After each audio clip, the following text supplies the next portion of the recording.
Hello guys, कैसे हो आप सब। मैंने अभी जो मैं जो वीडियो बना रही हूँ वो है मेरे पति से रिलेटेड। मैं उस व्यक्ति की असलियत सबके सामने लाना चाहती हूँ कि वो व्यक्ति कैसा है और क्या कुछ नहीं कर सकता। जो आदमी अपनी बीवी की पर्सनल चीज़ें अपनी माँ के साथ शेयर कर सकता है, वो अपनी पर्सनल चीज़ें अपनी माँ को बता सकता है, यहाँ तक कि अपनी बीवी के साथ सोने वाली चीज़ें भी अपनी माँ को बता सकता है, तो सोचो कि वो आदमी कितना घटिया हो सकता है। आज वो इतनी उम्र का हो गया फिर भी उससे अपनी माँ के साथ सोना नहीं छूटा कभी, ना कभी छूटने वाला भी नहीं ज़िंदगी में, और मैं कभी छुटाना चाहती भी नहीं हूँ अब तो। ताकि उसकी माँ की भी असलियत लोगों को पता चले कि भाई उसकी माँ किस घटिया किस्म की औरत है।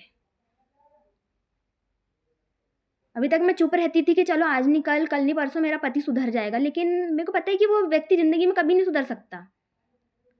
बस वो 10 जगह मुँह मार सकता है, ये लड़की के साथ, वो लड़की के साथ, बस। और उसको पैसे का इतना ज़्यादा घमंड है ना, तो भगवान करे और मैं उसका उसका सारा घमंड उसका पैसे का मैं उतारूँगी, कि उसके पास कितना पैसा है और वो कितना पैसा दे सकता है, बस। अपनी माँ को सोते तक की भी बात बताता है कि मैं मेरी औरत के साथ कितने बार सोया हूँ और कितने बार सो के मैंने अपना बच्चा पैदा किया है। इतनी घटिया औरत है उसकी माँ और ये आदमी, जिसका मैं फ़ोटो अभी आगे के वीडियो में डालूँगी कि ये किस टाइप का घटिया किस्म का आदमी है। इस आदमी को औरत नहीं चाहिए, इसको सिर्फ़ सोने की मशीन चाहिए कि जो उसके साथ सो सके और उसकी सिर्फ़ चीज़ों को पूरा कर सके। औरत के रहते हुए दूसरी औरत को घर में ला के सोना, ये इस व्यक्ति की पहचान है। और अपने आप को बताने के लिए इतना शरीफ समझता है कि बाकी दुनिया में इससे ज़्यादा शरीफ कोई भी व्यक्ति नहीं है। और अभी मुझे धमकी दे रहा था कि अगर मैंने सोशल मीडिया पे कुछ भी उसके खिलाफ डाला, तो वो मुझे बताएगा कि फिर किस-किस के कॉल आएँगे, और जिसका भी मेरे पास कॉल आया ना, उनके लिए भी ये वीडियो है कि अगर मुझे किसी ने भी कॉल या मैसेज किया, तो मुझसे बुरा कोई नहीं होगा। आदमी को सिर्फ़ औरत से सिर्फ़ एक ही चीज़ से मतलब है, जो मतलब उसका पूरा हो गया और मतलब पूरा भी हो गया, और अगर वाइफ़ प्रेग्नेंट हो गई तो उसको बार-बार बोलेगा अबॉर्शन करवा ले, अबॉर्शन करवा ले, अभी मुझे ब बच्चा नहीं चाहिए, अभी मुझे फलाना नहीं चाहिए, अभी मुझे ढिकाना नहीं चाहिए, और उसके बाद में फिर किसी और औरत के साथ जाके अफ़ेयर करेगा।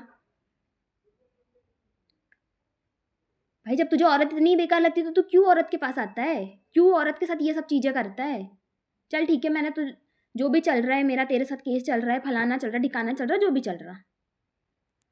लेकिन हर टाइम औरत गलत हो ये भी तो नहीं हो सकता ना। जब तुझे तेरी माँ के साथ ही रहना था, तेरी माँ के साथ ही सोना था, तो तूने शादी काहे के लिए करी? बच्चा ही पैदा क्यों किया? तेरी माँ के साथ ही सो जाता। किसने रोका था तुझे?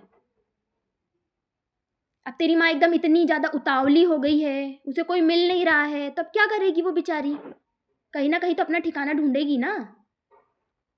यहाँ तक है कि ये आदमी इतना झूठ बोलता है कि मेरे मैसेज मेरी माँ देखती है, मेरी माँ मेरे साइड में सोती है, मेरी माँ तो मुझे मतलब मेरी माँ मेरा फ़ोन चेक करती है, इसकी माँ इतनी पढ़ी-लिखी, इतने तिरवंदाज़ की औलाद पैदा हुई है, जिसको सारी चीज़ें समझती है कि मैंने क्या मैसेज किया है या मेरी औरत से मैं क्या बात कर रहा हूँ। सब कुछ तो इसकी माँ को पता है। ये आदमी ही उतना घटिया है और बार-बार धमकी देगा, मैं उसको बता दूँगा, उसको बता जा तेरे इसमें कितना दम है ना, तो चल तू भी दिखा दे। अगर तूने एक माँ का दूध पिया ना तेरी माँ का, वो जो तेरे को अभी तक गोद में बिठाल के दूध पिला रही है, तो जा, अभी दिखा दे दम तेरी माँ का ही। या मेरे खिलाफ जो भी करना है, पुलिस कंप्लेंट कर रहा है, क्या कर रहा है, सब कर दे। तेरे से पहले मैं तेरी कर दूँ और तेरे घरवालों की। पर मैं तो इंसानियत के कारण अभी तक चुप बैठी थी कि चलो ठीक है, इस व्यक्ति को कुछ नहीं बोलना चाहिए। पर तू इंसानियत लायक आदमी नहीं बचा। बोलेगा घर बेच दूँगा, फलाना कर दूँगा। अरे बेच दे ना, तेरी माँ-बहन को तो वैसे भी सब भरने के लिए कम पड़ रहा है, तो तू तो बेचेगा ही। चोट्टे लोग कहीं के।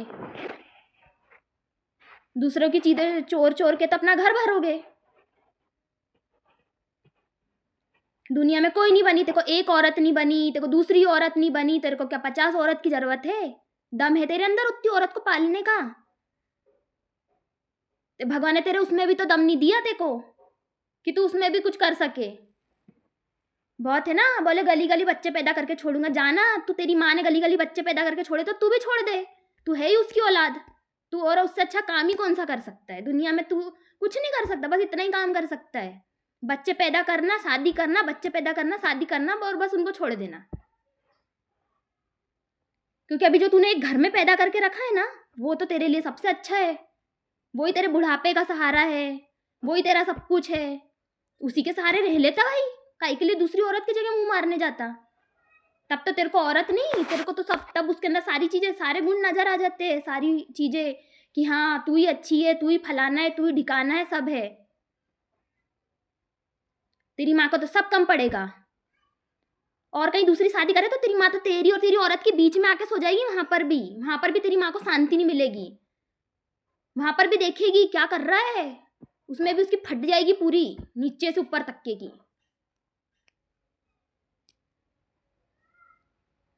तेरी माँ को बेडरूम चाहिए, कौन से मर्द आ रहे हैं उसके आगे पीछे घूमने के लिए, और तेरे को बेडरूम चाहिए एक।